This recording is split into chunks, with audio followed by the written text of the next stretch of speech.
Cycling Podcast Féminin in association with Rafa. From grand tours to group rides, the Champs-Élysées to coffee stops, Rafa exists to celebrate the world's most beautiful sport.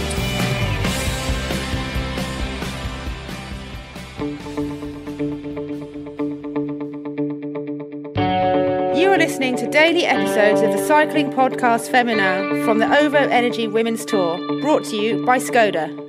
Dedicated to closing the gender gap in cycling, one race, one cyclist at a time. This is our time. Today, we're in Southwold. I'm Coryn Rivera from Team Sunweb, and I think the challenging stages could be tomorrow with some wind, and also the last stage looks pretty hilly. And then my prediction is hopefully Team Sunweb wins it, so we're all in. I'm Chloe Hosking and I race for Ali Cipollini. They're such strange races. You know, you can always get breaks going and they're quite heavy stages, so you can get girls who aren't necessarily the fastest but can get to the end fresher, still up there contesting the finish. So for sure you get crafty riders like Lucinda Brandon and Juris are always really good at these races. So that's what I think makes it so exciting, that it's a bit more unpredictable than other races. I'm Elisa Longo-Borghini from Wiggle I5, and I think one of the middle stages would be the decisive one. Still don't know which one yet, but in the middle of the week they look pretty hectic and hard.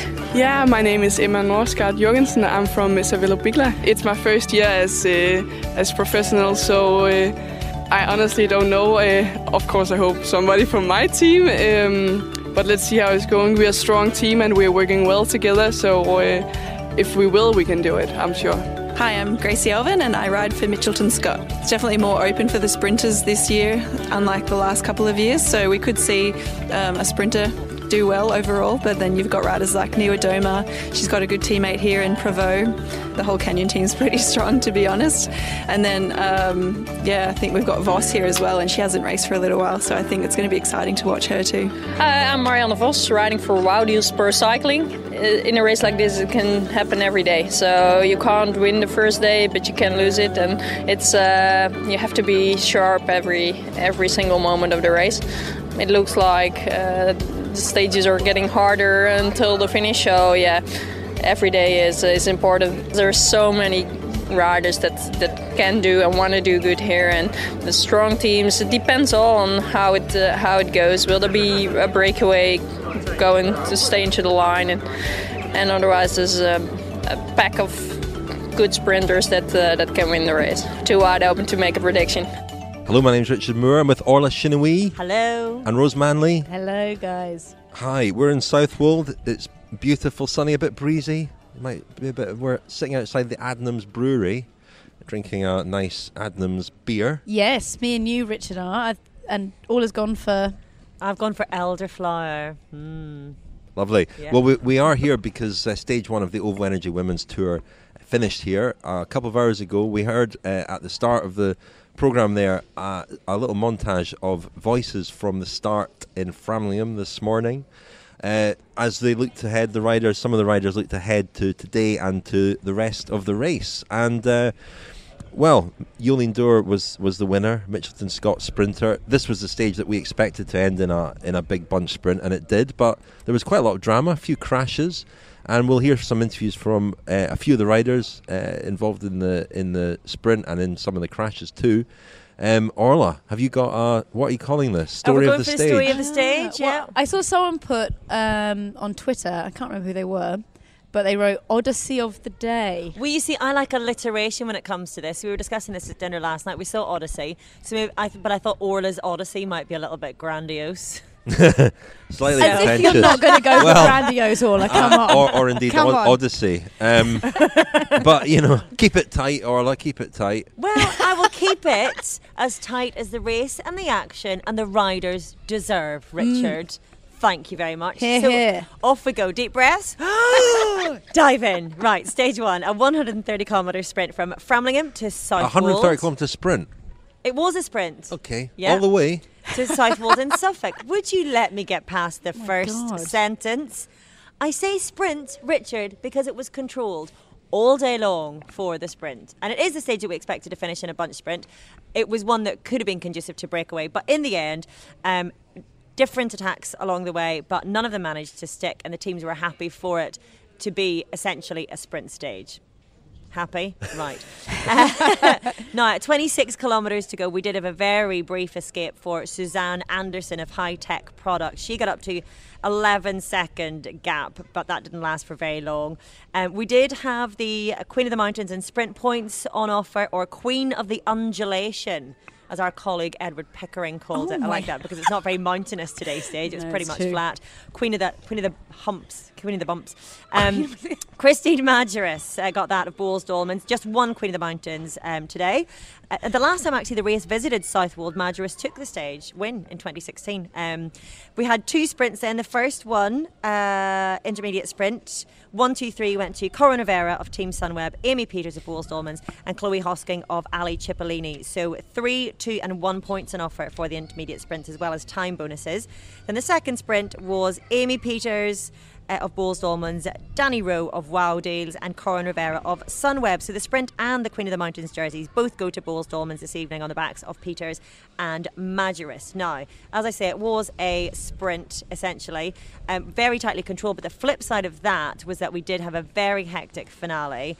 Everyone trying to get into position for that sprint. At 10 kilometres to go or thereabouts, we had one crash with Kirsten Will taken out of contention, so no repeat of stage 1 of the Tour de Yorkshire for her when she took the sprint win. And then another crash a few kilometres later with 3 Wiggle High 5 riders taken out in that one as well. Audrey Cordon-Ragot, Annette Edmondson and Katie Archibald. Now, we didn't get to see any of those crashes. We were following on intermittent Twitter updates, so we were getting all our updates from the riders at the end. There were a few more crashes along the way. Danny Rowe came off with 20 kilometres to go. She said she had a soft landing and ended in a hedge, but that was her fault, she said. Then in the final 400 metres or so, a terrible crash taking out Trek Drop's Abi Van Twisk. Now, we had noted on our 4-wheeled recce of the finish that there was strong potential for mishap. In the final 2 kilometres, we had a sharp left-hand turn, a patch of quite terrible road surface actually, which seems to have been the undoing of Abi, and then a sharp right-hand turn. Now, it seems that Abi fell before the right-hand turn on that patch of bad road, and had a pothole, we understand. Again, that's going from rider accounts. She has gone to hospital. We'll give you an update on that a little bit later, but it was a fast finish, and the win went to, as you said, Richard, Jolien Dora of Mitchelton-Scott, who's just come off the back of a broken collarbone. Back-to-back wins for Dora, who won the final sprint of 2017 in London. The second place went to Marta Bastianelli of Ali Cipollini, and third, Coryn Rivera of Team Sunweb. So Rivera's time bonuses at the intermediate sprint means that she actually finishes second on GC at the end of stage 1. She's 2 seconds behind Dora, with Marta Bastianelli 4 seconds off the lead. And the best British rider is Danny Rowe, who finished in 5th, 8 seconds off the top. So there are the results. Wonderfully succinct, Orla. Wonderfully succinct. I should do that more often. Well, you're going to do it every day. It was really kind of old school reporting today, wasn't it? Because we didn't. Most of the races we go to now have live television coverage. You can see what's going on. In the old days of reporting on cycling, you relied entirely on what the riders told you, and it was a case of piecing together what happened. So that was quite fun. We all spoke to lots of riders at the finish and got their various accounts. They only really know what happened to them, so it's a bit of a pixelated picture, and unless you can speak to enough people to fill in all the gaps. Well, that's why I say about Abi Van Twisk, because I got the account of what happened to her from Cassianivia Doma, who figured it was within 400 metres, so it might be that when you see the television coverage that's not quite right, but it's interesting to go off the riders' accounts to see how accurate that is as well in relation to what actually happened. But certainly that's what we understand. We know it was a bad crash. If you're watching the TV coverage later and some of these facts are not facts, that is my caveat. Two caveats. 60% accuracy is our aim, our ambition. Ooh. But also we haven't seen it, so we are piecing it together as best we can. We did have a good view of the finishing sprint though, because as you said, Orla, it was quite technical, quite twisty, quite narrow as they came into Southwold, and then a couple of nasty corners, or certainly 90-degree corners. The final one onto the finishing straight and up a hill, and we were sort of at the brow of the hill, and we could see them coming towards us. It was quite a tough little climb to the finish. Really suited a strong sprinter, and impressive that Jolien in her first race back, and the first sprint she's made since she broke her collarbone, she told us, because she's not even been able to sprint in training. So very impressive that she won. She paid tribute to her team. She had a whole team leading her out, which is impressive too. Which she said they've been working on their lead out. They've been practicing as well. that, yeah. I grabbed a quick word with her at the finish. She was first, as Orla said. Coryn Rivera, the American on Team Sunweb, was third. Let's hear from both of them now. First Jolien and then Coryn Rivera. Congratulations. Thank you.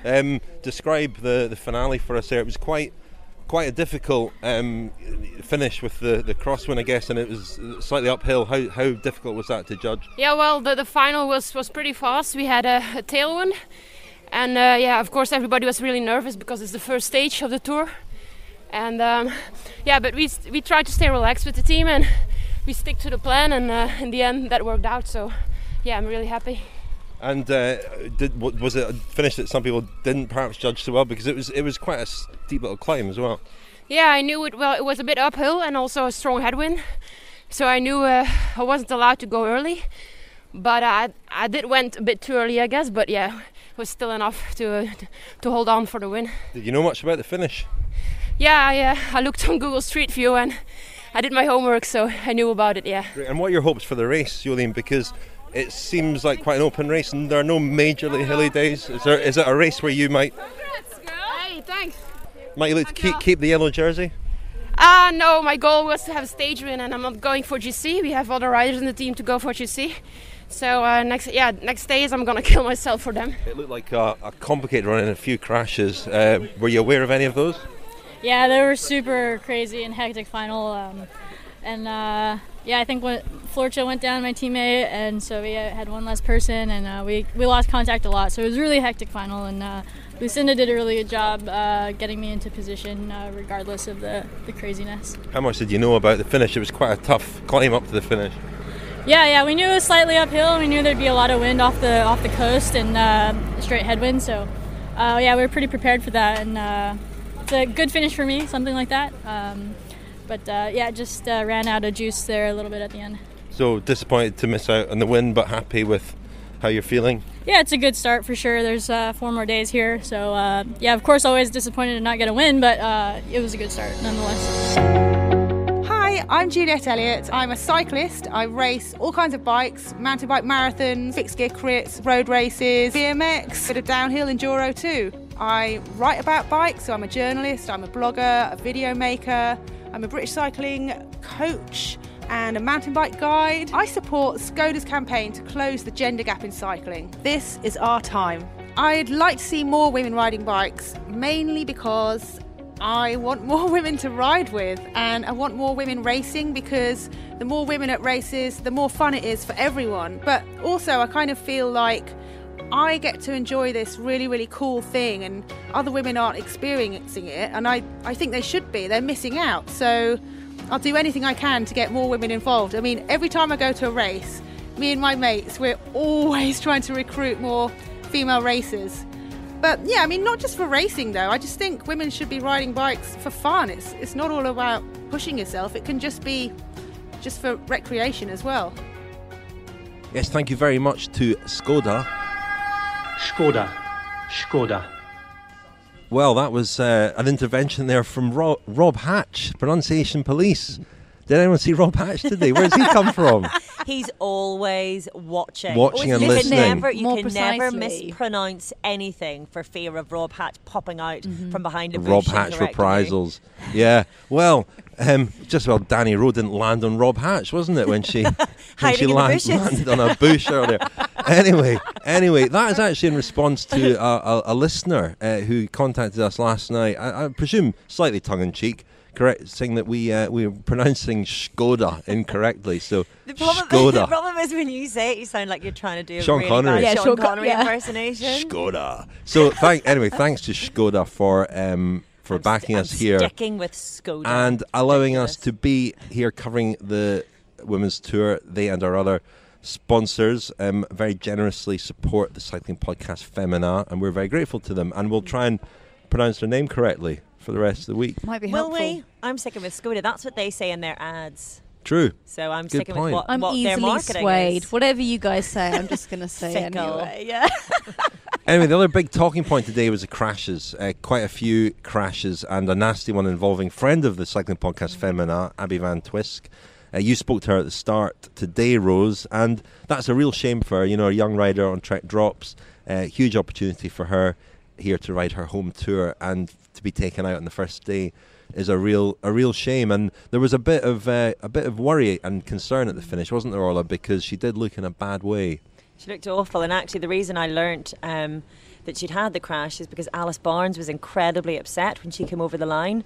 Went over to her parents, close to tears, and I think she was then in tears, telling them that Abi had had a really bad crash.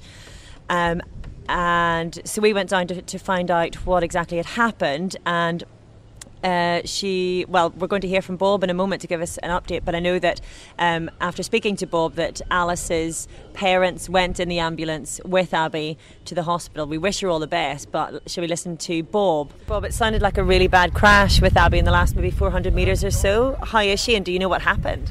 Yeah, we don't know the exact details yet. She was motionless when we got to her. She definitely lost consciousness. She's okay now. She recovered. She's very tough. She wanted to get back on her bike, but we couldn't let her get back on the bike. So the race doctor were there, was very quick. Sweet Spot were very organised in the ambulance. I've just been to see her now. She's sat up being examined. She's obviously upset. She's had a bad run of luck with crashes in the last few months. So we're all upset for her. But yeah, she's going to be out of the race, unfortunately.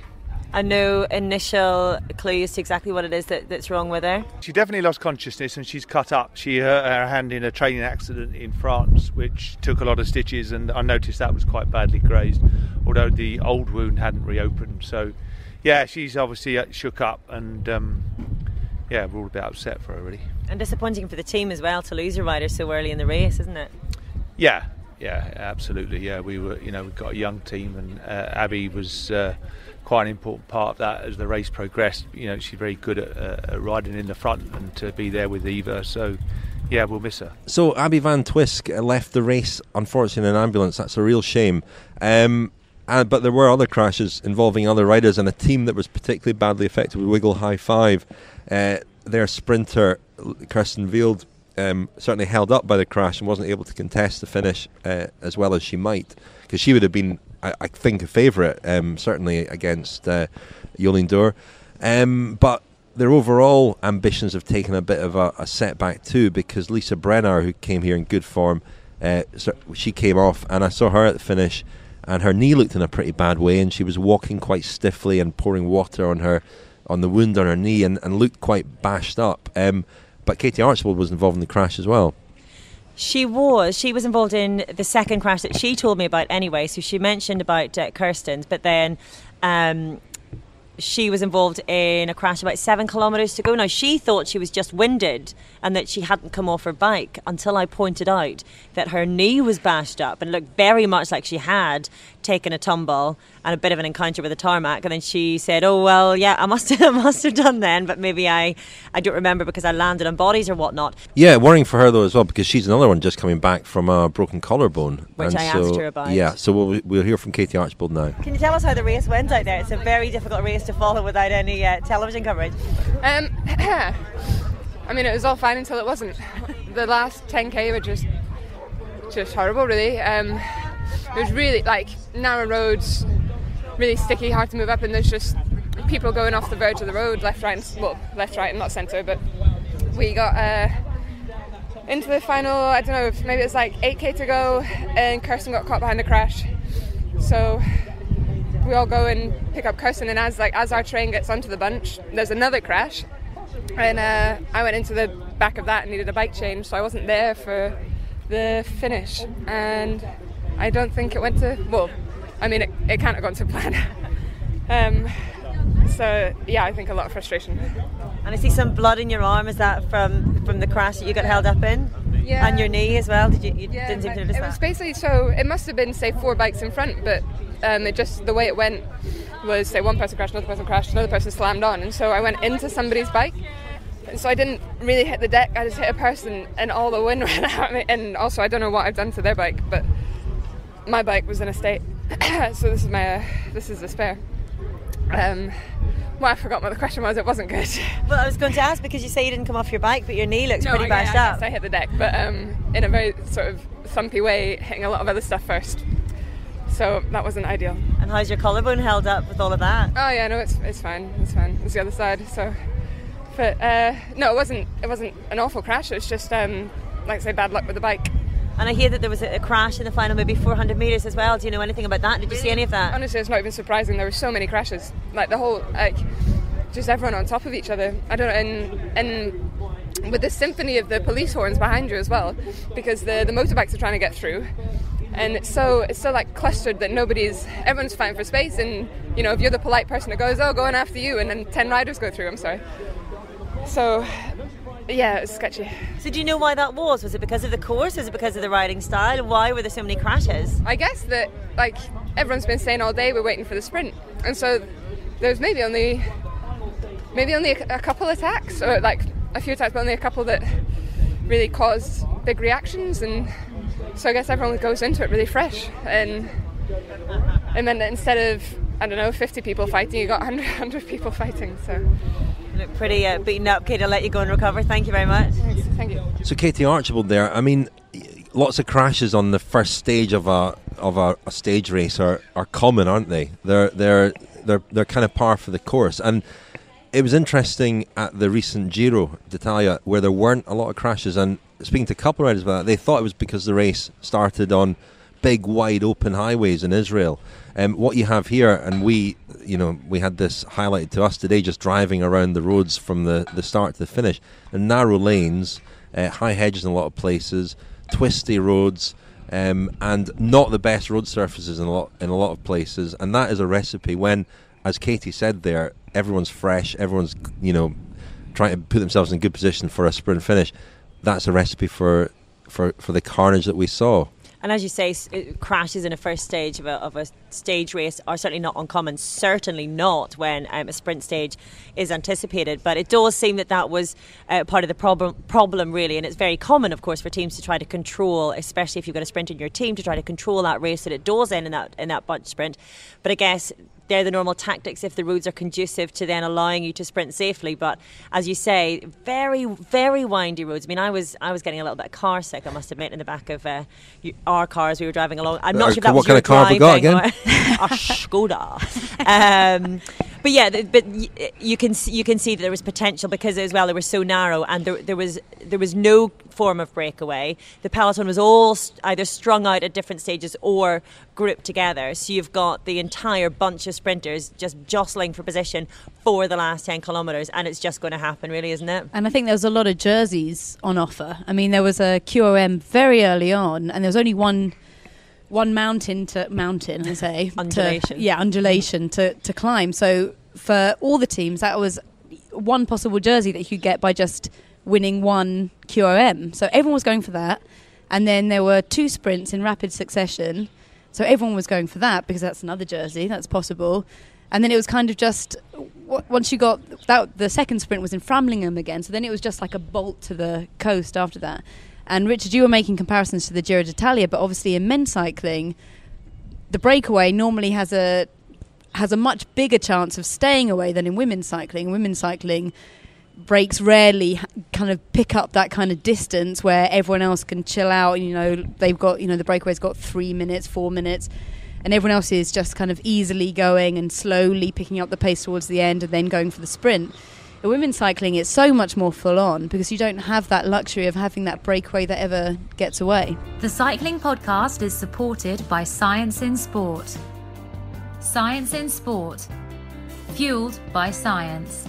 Thank you to Science in Sport for their support of the Cycling Podcast Féminin, and in particular their support this week during the Women's Tour. When if you're a lady, you can get 30% off all your Science in Sport just a woman? Products. How do you prove you're a lady? Do you object to that, lady? Oh no! I don't object at all. But I'm just wondering if your manners, if your manners are a lady or just a female. You'll find out when you try to use the code, Orla. Do they sense a certain level of class as you input the code? It's 30% off all products, including discounted products, at scienceinsport.com with the code Women's Tour 30. Women's Tour 30. So that's a great offer from Science and Sport, only for the duration of the women's tour. Now, turning our attention to the GC battle, and today was a bit of a phony war in the GC battle, and it was interesting to hear Jolien Door, because we talked a bit in our preview show about Ashley Moolman-Passio, Annemiek van Vleuten, Anna van der Breggen, Amanda Spratt all being missing from this race, and certainly Ashley Moolman missing because she didn't feel the course suited her strength. She's a climber, but a lot of the other riders kind of disagree with that. I mean, a lot of them are anticipating a tough race. Jolien Door said that this was the only stage she thought she could win as a pure sprinter, so that's perhaps going to be harder than it looks on paper, in part because of the difficulty of the British roads maybe. But I spoke to Hannah Barnes of Canyon-SRAM, who their team, they didn't come with a pure sprinter, but they've got a very strong team with really interesting options available to them over the next few days. So I spoke to Hannah Barnes about the team's approach and about her approach. And today, I spoke to Hannah Barnes last night, spoke to Pauline Ferrand-Prevot at the finish today. She's come off a block of mountain bike racing, so today was her first day back on a road bike. Let's hear first from Hannah Barnes and then from Pauline Ferrand-Prevot. It's interesting because you come here obviously defending champion, but you obviously on the podium last year, and a lot of teams are here with a sprinter, and it seems that you have quite a lot of interesting options. Yeah, I mean, I think we can go into each stage and look for the stage win.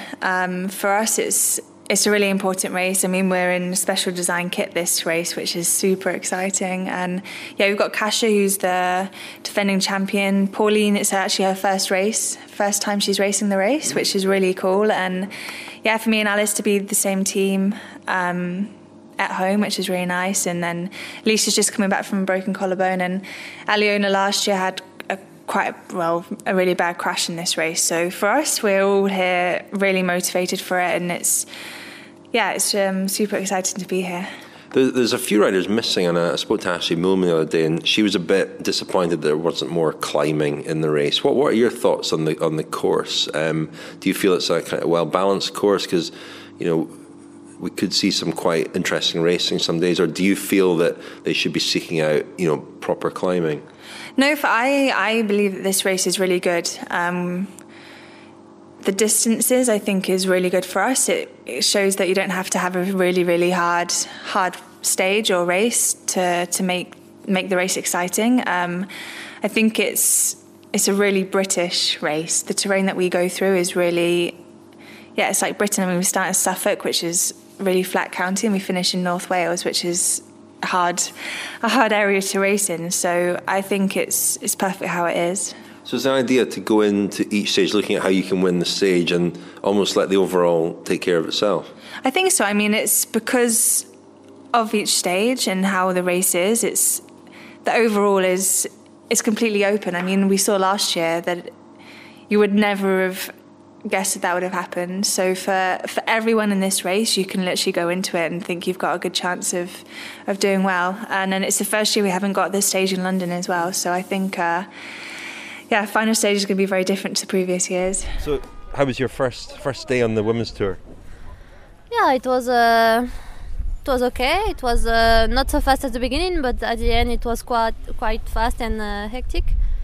So it was a good race to start the road racing again for me after a long time on MTB. And now I'm really looking forward tomorrow and for the other stages. What's it like making that adjustment from mountain biking? You've been riding well, obviously, on the mountain bike, back into road racing, especially at a fast stage like today. Yeah, I felt quite good today, and it was good for me to stay on the bench and to spin the legs. And for the finale, I try to help my teammates for the sprint, and I think it will be better and better every day. What's your role here? You've got a strong team and a few different possibilities with the riders you've got. What do you see your role as being?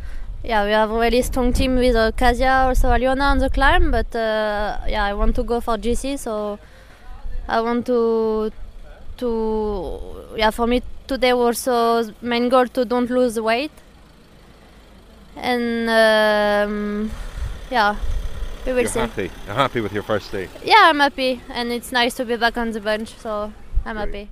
So we heard there from the two Canyon-SRAM riders, Hannah Barnes and then Pauline Ferrand-Prevot, and I'm really interested to see what that team does. Hannah said that, I mean, they slightly contradict each other, and Hannah said that they would be going into each stage with a plan to try and win the stage. I think today was the one stage that perhaps, was the least likely to offer up something for them. Alice today, weren't they? Alice Barnes. Right, yeah, I guess so. But, I think the other stages are better options for them.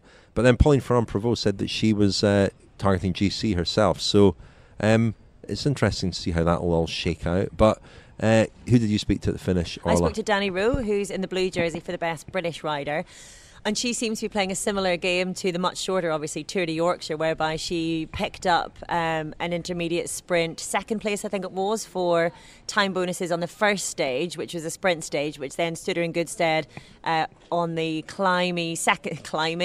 On the climby. I like that. I like that. It's not quite a climb, is it? Yeah. Climby. Well, it was quite climby. Yeah, on the hilly is what I probably meant to say. Hilly second stage. And anyway, so her time bonuses allowed her to finish on the podium, and I think she's probably playing quite a similar game here, trying to go for as many intermediate sprints as possible. She finished fourth in the first one, second in the second one, and she's got real ambitions for the GC, which are going well so far, very early. But let's have a listen to Danny Rowe. So Danny, best British rider, congratulations. We weren't able to follow an awful lot of the race because we were following on intermittent Twitter updates. Can you talk us through today? Yeah, it was a pretty hectic day. Obviously everyone's really nervous, everyone wants to win, but yeah, it was a great race. I said yesterday in the press conference, it's one of my favourite races. So much support out on the roads, brilliant route, and yeah, as predicted, came down to a bunch sprint. Very hectic final, but yeah, I'm really happy obviously to be best British rider. Going into tomorrow, I picked up some bonus sprint points, and that was the plan today, for me to go for those, and then hope that Mariana would go for the stage. It was pretty hectic in the final, so unfortunately that wasn't perfect for us in the final, but yeah, I think overall we can be happy with stage one. 4 stages to go. There's going to be so many fireworks, I think, so yeah, it's just the start really. And you mentioned the intermediate sprint that you went for, picking up the bonus seconds. It was a strategy that worked well at the Tour de Yorkshire. Will you be trying to replicate that again? Yeah, exactly. In Yorkshire it was the first time I'd ever really gone for it, and I had a really young team there, so I was predominantly on my own for the sprints, although the team, those girls were amazing there. But today I had a team around me, and it was amazing I felt like I had to pull it off, and I was fourth in the first sprint, so that was, I had to go really early. And then for the second one, I had to pick up something and just put my head down and managed to get second. It was a lunge to the line with Amy. It was really close. But yeah, it's a nice feeling to have tested the legs and work with the team as well. So happy really. Suggest you might have ambitions for the GC, is that right? Yeah, it's one of my aims for the year. Obviously, being a British rider, I'm always going to target this race. So I think we've got such a strong team here, though, which is really good for us. I think we've got more than one card to play, as in more than just me to play, which is really nice. So I think it's really exciting. I had a bit of a crash with 20k to go, but thankfully I landed in the bush, so it wasn't too bad. Came back quite quickly, so I think hopefully that'll be my one and only for the next 5 days, and I'll take that one as it was a soft landing. There were quite a few crashes, weren't there? I hadn't even heard about that one. I heard about a few in the last 20k. Did you see any of those, and any idea as to why the peloton was so nervy today? Yeah, so mine was about 20k to go, and it's probably my own fault, to be honest. I was trying to go down the side, everyone's trying to move up at that point, I just hit something and that sent me into the bush, so not great. But like I said, everyone's fighting for the front, everyone wants to win, everyone's so keen, and it's bike racing, and unfortunately that means touches of wheels and crashes, unfortunately. But hopefully after the first stage, I think everyone just sort of settle down a bit, get into the race, and hopefully there'll be less in the next coming days. And today it seemed that it was pretty much under control from start to finish. A few attacks trying to get away, nothing really sticking. Do you think that we'll see more tactical play, I guess, in the next couple of days? Yeah, definitely. I think on paper everyone was going for a bunch sprint today and giving their sprinters that chance. I think the other stages looked like they could come down to smaller groups at the finish, so I think everyone was happy for it to be a bunch sprint today, which meant there was a lot of controlling going on. If there were any attacks, they were jumped on really quickly, but I think that's going to change in the next few days. So that was Danny Rowe of Wow Deals. And I spoke to you a little bit afterwards as well about the kind of racing to come, because obviously today was so controlled. She was pointing out that, for example, stage 3 this year, which is an exact replica of stage 3 last year, she pointed out how the bunch split for quite a bit of the race and then came back together again, so it's got a potential to split. She was saying that she expects much more aggressive racing on stage 3, and everybody's talking about stage 5, of course, and how aggressive that is likely to be. So she was saying she hopes she doesn't have to wait as long as stage 5 to be able to make her move, but she reckons certainly that today was a case of all the teams getting it out of the way, getting the first stage under their belts, finishing safe where they could, and that the real sort of aggressive, more tactical racing will maybe start from stage 2. And her team leader, Marianne Vos, yet another one coming back from a broken collarbone, isn't she? Yeah. A lot of returning broken collarbones here at the Women's Tour. And what is also interesting about Canyon-SRAM's tactics and the GC battle is that I was in the team car today with Trek Drops, with Bob Varney, the DS, and there was a number of occasions when we saw Kasia Niewiadoma right at the back, right past the peloton. She was waiting for other riders. So she was waiting for Alice Barnes right at the start, and then she was waiting for Pauline Ferrand-Prevot halfway through. So it's clear everyone's kind of looking at Kasia as, you know, you won last year, you must be wanting to defend. I know that actually in our preview she said that that wasn't her target. And She's won it once, she doesn't need to again. Yeah, exactly. But and it's clear that it really isn't her target. It's not kind of bluffing, but she is actually, from all I can see, working for everyone else in the team. A community around the world. Stories and films with the most compelling characters. The world's finest apparel. Explore the world of cycling with Rafa. Thank you to Rafa, our headline sponsor throughout the year, of course, of the Cycling Podcast and Cycling Podcast Féminin. We will be presenting Pedalers de Charme, Rafa Pedalers de Charme t-shirts every day to riders starting tomorrow based on today. So the three of us, it's not really practical to put it out to a poll as we do at the Grand Tours, because you watching or following the race won't have been able to see it live. So we're our own little jury here, aren't we? Fix.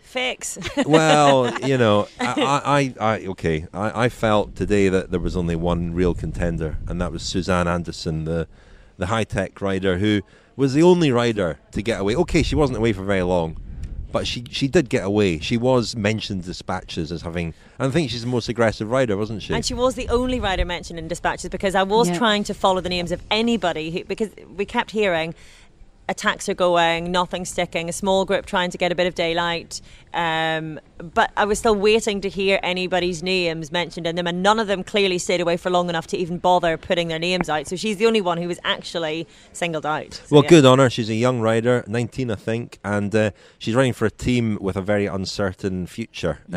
We mentioned that in last month's Podcast Féminin, that they've been trying to crowdfund just to keep going high-tech products, and so that's not a nice situation for them to be in. But I spoke to her briefly at the finish. It was quite noisy, but hear about her short-lived attack. Tomorrow morning I'll go and find her and present her with the coveted Pedalers de Charme t-shirt. But here she is, Suzanne Anderson, at the finish. So we heard that you had a go. There didn't seem to be much getting away and staying clear today. What happened? Can you describe what happened when you attacked? No, we had a plan that we were going to try to attack at 100k. So that's what I did, and nobody followed. I came in quite high speed. I hoped somebody would follow me, but then I stayed away alone, and then I just went at just a steady pace, and was still hoping that somebody maybe would try to bridge, but I ended up being caught. But What's the latest news on your team? Because obviously there's some uncertainty about the future of the team. What's the latest news? No, we're gonna finish the season, and we have a little bit less races, but we're gonna finish it in a good way, I think. How difficult is it though to carry on racing and training and committing as much as you do when there's this uncertainty around the sponsorship. Yeah, obviously it's a bit difficult since we don't know if the team is there next year or if it's if it can keep on going. So it's a bit difficult, but I think we managed it good and we're still positive and all this. So And a big incentive for you all to ride well this week, given that you might be looking for new teams next year as well. If the team is not going to continue, obviously I need to find a new team, and but still even though if the team had keep on going, I would still have a lot of motivation to do good races. So that was Suzanne Anderson at the finish, and I'll give her Pedalers de Charme t-shirt tomorrow morning. Orla, you're our cultural oracle. The nerd corner. Well, it's an interesting place. Now, I don't know this part of the world at all, but Southwold, Framlingham was a lovely little village with beautiful... And what's lovely about the Women's Tour and the Tour of Britain is when it goes to these very small places, they really go to a big effort to welcome the race, and there were lots of displays. There was a lot of cycling art in the cafe that we were in, for example. And it was great. It was a really nice atmosphere, a beautiful day, and Southwold is another place I've never been to. Notable Southwold for very strong literary connections, because not only, and I'm just looking through my text messages I was going to say, here. I do want to blow listeners' bubble here and just say that Richard is just browsing through his phone. Yeah. Well, I just want to quote this verbatim. I want to quote this verbatim, Yeah. but not only was George Orwell, he lived here for a bit. And hated it. A little bit down on the place, But George Orwell lived here. And as a child, Lionel Burney also spent a lot of literary legend. He spent a lot of half-term holidays in Southwold with his family. There's a blue plaque up somewhere, he says. Dystopian novels and dystopian blogs. I didn't find the Lionel Burney plaque. But the other place, the other writer who's put Southwold on the literary map, W.G. Siebold, the German writer, whose book The Rings of Saturn is a very strange book, but it's a ramble, a walk through Norfolk and a kind of history of the place, and it's quite melancholic. You're not really sure where the line is between fact and fiction, and it's a great book. It's fantastic, one of several great books of his. So he spent some time here in Southwold on his travels and lived not far from here. Daniel Defoe also mentioned it in his writings. Tour through the eastern counties of England from 1722, of course the Robinson Crusoe author. He mentioned how it's known for its swallows. I haven't seen any swallows today. I think I have. Oh, have you? Well, apparently this is like passport control for swallows in and out of England. This is where... Is that Defoe's words? No, that's my complete... I was going to use a word I shouldn't use. I've just... completely dumbed that down. Anyway, no, it's noted because this is where the swallows are first noted on their way into England, and it's where they make their exodus again. And he was wondering... Exodus? Oh, here we go. No, that is exodus. You're like a sub-editor. Yeah. Live No, Rose, we must fill you in on this. Yeah, this was a conversation over dinner last night. Because Richard was being pronunciation police. It was noted... You actually brought it up, though, Orla. No, Tom Carey brought it up. Tom did, yeah. He noted that I say Brexit. This has got nothing to do with our culture. Brexit. But I say Brexit, and apparently everybody else calls it Brexit. But then I did point out I've got funny pronunciations for other things, so I will talk about my appreciation for something, or I will initiate a conversation, and everybody else pronounces that like a shh. Yeah. I don't know where mine comes from. I'm going to pretend it's my French that it comes from. So le Brexit, for example, but I don't have boiled X in the morning, so I don't do it the other way around. No. Anyway, sorry to stop you mid-flow. Yeah, well, anyway, he just noted that there were lots of swallows here. I was going to read it out, but I won't. But I will tell you. Oh no, do don't let us He stop also noted that it was in this part of the country that farmers first fed and fattened sheep and cattle with turnips. Believe it or not, some objected, in his words, against the goodness of the flesh thus fed with turnips, and have fancied it would taste of the root. Do you have nothing to say about Ed Sheeran? Apparently instead? didn't. Oh, I thought she was quoting Jolien Deur from the press conference there. Right, so from Daniel Defoe, I will take it to Ed Sheeran then, because so we started in Framlingham Castle, didn't we? Now, I have to say, so I got a bit of abuse for mentioning Ed Sheeran. How many times did people in Framlingham actually mention Ed Sheeran this A lot. morning? It was ridiculous. A lot. Everybody you met, did you know Ed Sheeran lives here? Do you know Ed Sheeran went to school here? Do you know Ed Sheeran's from here? Do you know that's the castle on the hill? Well, yes, I do actually. Have you not listened to the Cycling Podcast Féminin? I have already referenced that particular And can I say that connection. Mitchelton-Scott, I spoke to the riders this morning, and someone had told them that Ed Sheeran was going to be here today. No! Yeah. And I was like disappointing. Yeah, I know. I was like, no, it's not. And they were gutted. Oh. So sorry, Mitchelton-Scott, that he, Well, he might have been. He might have just been keeping a low profile. Do you know what, though? If they had heard us rolling into town, I'm sure they would have been forgiven for thinking that Ed Sheeran was on his way, because I was blasting out quite well, I think. Driving at 90. Anyway, but another thing to say about that castle, actually, which is fairly relevant when you think of like little connections to the race, but Mary Tudor, who was the first female monarch in England, was pronounced queen from behind the walls of Framlingham Castle. So there's a little female history connection here. Now, I said that to Rose earlier, and she tried to correct me by saying, well, actually, Queen Matilda was the first. Queen Matilda was the first queen of England. But Wikipedia says I'm right. Hear that accent. So flattered. No, it's true. Wikipedia does say, but Queen Matilda does have some connection. But then now we're covering all bases now. No one can say that we didn't know about Queen Matilda. Or Queen Maud, as she was sometimes known. Who's got nothing to do with Framlingham, nothing to do with Suffolk. Hardly anything to do with England. But she came up in conversation. But she was a woman. She was a woman, so yeah. If anyone's still listening, if anyone's still listening, our food was lovely last night, I have to say. Oh, yeah. And I would like to give, because you two are having your Adnams beer. Yes. Now, I was very pleased with the selection of soft drinks on offer, because I had what's called Posh Pop, right? Now, there are 8 flavours of this particular form of lemonade. Who is paying you, Orla? No, nobody's paying me, but listen, because I went unwittingly, without realising it, for the flavour Slow and Rose, and I suddenly realised there's me with Slow and Rose. It's a perfect summary for our podcast team. Oh my God. Yes. So I was drinking the liquid equivalent of our the podcast. Oh, wonderful. We had fish and chips, and W.G. Zebold had fish and chips when he travelled around here.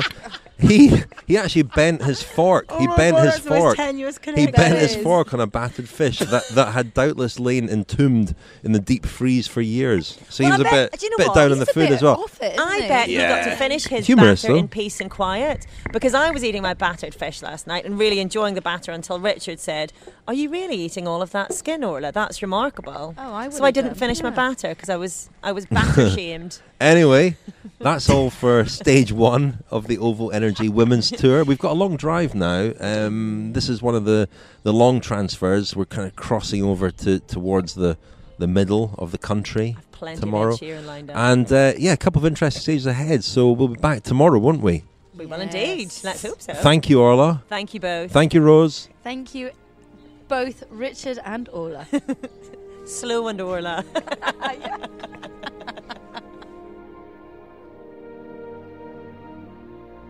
So one thing actually before we go, my highlight of the day was actually not listening to and blasting Ed Sheeran on the way into Framlingham, but playing the works of another composer who's from around these parts, Edward Elgar. You know him? So I used to love playing Elgar as a kid. One of my favourite pieces to play was Nimrod from Enigma Variations, because it's a lovely thing to play in the violin. So I treated you both, didn't I? You and Tom Carey. Rose wasn't there. But as we were driving into Framlingham, he's not from Framlingham, but he's from around here. And we were going past these lovely, brightly coloured little cottages and playing Nimrod from Enigma Variations. And I just felt a wonderful sense of peace. And I thought it was lovely. So we'll maybe try to play out with a little bit of Nimrod.